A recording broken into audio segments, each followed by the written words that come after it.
নমস্কার বন্ধুরা, welcome to my channel. তো আজ আমি শঙ্কর মাছের একটা খুব সুন্দর রেসিপি আপনাদের দেখাবো। এইভাবে শঙ্কর মাছ যদি আপনারা বাড়িতে রান্না করেন সবার খুব ভালো লাগবে। ভিডিওটা শেষ অবধি দেখবেন, একটু মিস করবেন না। তো চলুন শুরু করা যাক।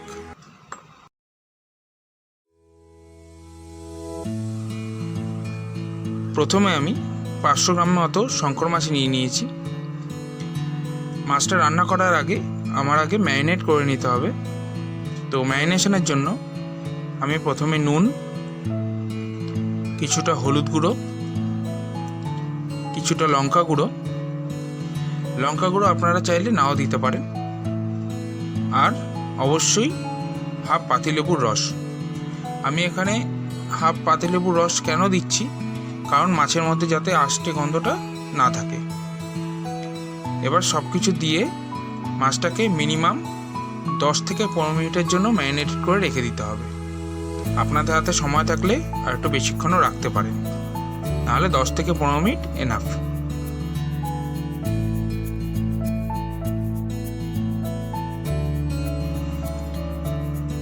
মাছগুলো ভালোভাবে ম্যারিনেট হয়ে গেছে।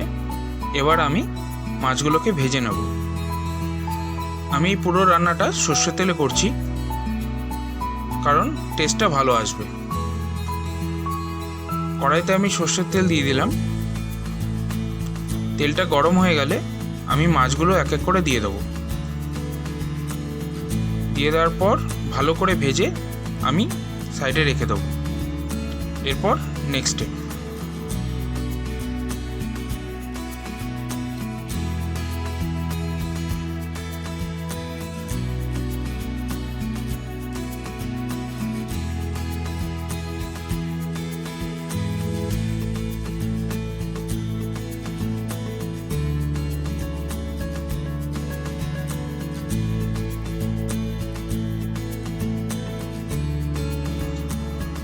মাছগুলো ভালোভাবে ভেজে আমি তুলে নিয়েছি। এবার আমি সেই মাছ ভাজার তেলেই পুরো রান্নাটা করব।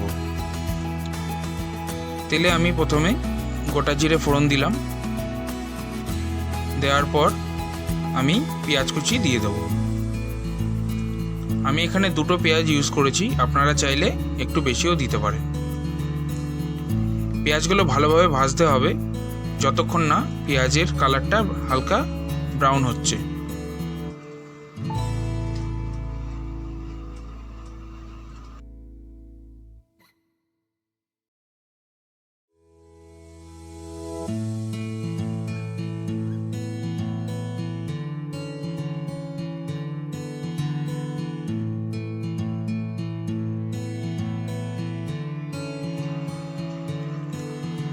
পেঁয়াজটা ভালো করে ভাজা হয়ে গেছে, হালকা ব্রাউন কালারও চলে এসছে।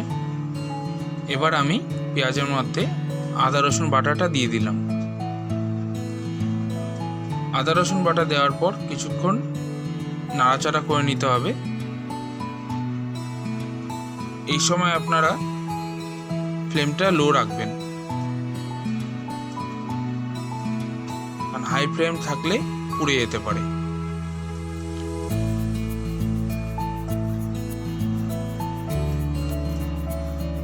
আদা রসুন বাটাটা ভাজা ভাজা হয়ে গেছে।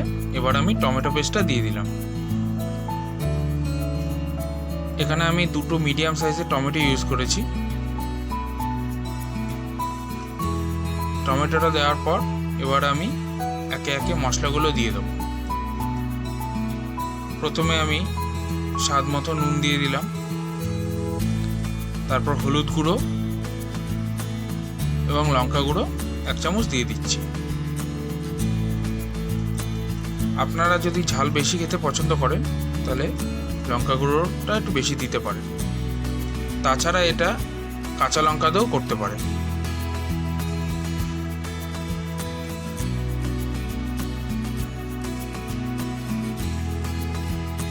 এখন জিরে গুঁড়ো আর ধনে গুঁড়োটা আমি 1 চামচ করে দিয়ে দিলাম। দিয়ে এবার ভালো করে নাড়াচাড়া করতে হবে। এই সময় একদম জল ইউজ করবেন না, টমেটোর পেস্টের যা জল আছে ওতেই মশলাটা কষে যাবে। কিছুক্ষণ নাড়াচাড়া করার পর আমি এটাকে 2 মিনিটের জন্য ঢেকে দেব একদম লো ফ্লেমে।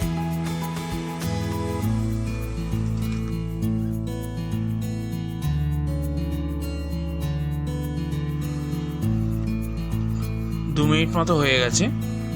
এবার আমি ঢাকনাটা তুলে দিলাম। দেখুন মশলাটা ভালো করে কষে গেছে এবং তেলটাও ছেড়ে দিয়েছে। এই সময় আমি হাফ কাপ মতো জল দিয়ে দিলাম। জলটা দেওয়ার পর কিছুক্ষণ মশলাটা ফুটতে দিতে হবে।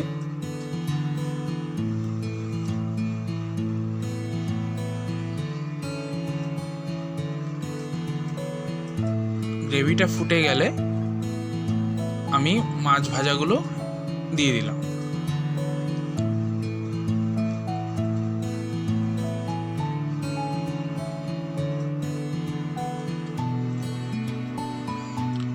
মাছগুলো দেওয়ার পর এখন আমি টক দইটা দিয়ে দিচ্ছি। আমি এখানে 2 চামচ মতো টক দই ইউজ করেছি। আপনারা চাইলে টক দই নাও ইউজ করতে পারেন, এটা অপশনাল আছে। টক দই দেওয়ার পর মাঝারি আছে 3 থেকে 4 মিনিটের জন্য আমি ঢেকে দেব।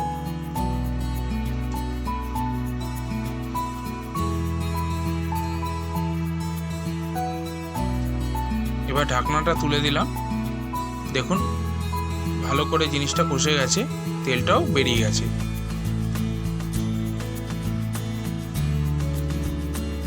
এই মুহূর্তে আমি হাফ কাপ মতো জল দিয়ে দিলাম, কারণ আমার মনে হচ্ছে জল আর একটু দরকার আছে। আপনারা যদি খুব শুকনো শুকনো পছন্দ করেন গ্রেভিটা, তাহলে জল নাও দিতে পারেন। জল দেওয়ার পর আমি 1 মিনিট মতো ফুটিয়ে নেব। এবার গ্রেভিটা ফুটে গেছে। সবার শেষে এবার আমি গরম মশলা গুঁড়োটা দিয়ে দিচ্ছি। গরম মশলা গুঁড়ো দিয়ে দিলেই রান্নাটা কমপ্লিট। আশা করি আপনাদের ভিডিওটা ভালো লেগেছে। অবশ্যই আমাকে কমেন্টে জানাবেন এবং বাড়িতে আশা করি ট্রাই করবেন। আর ভিডিওটা ভালো লাগলে লাইক করে দেবেন এবং চ্যানেলটা অবশ্যই সাবস্ক্রাইব করে দেবেন। দেখা হচ্ছে পরের ভিডিওতে। Thank you.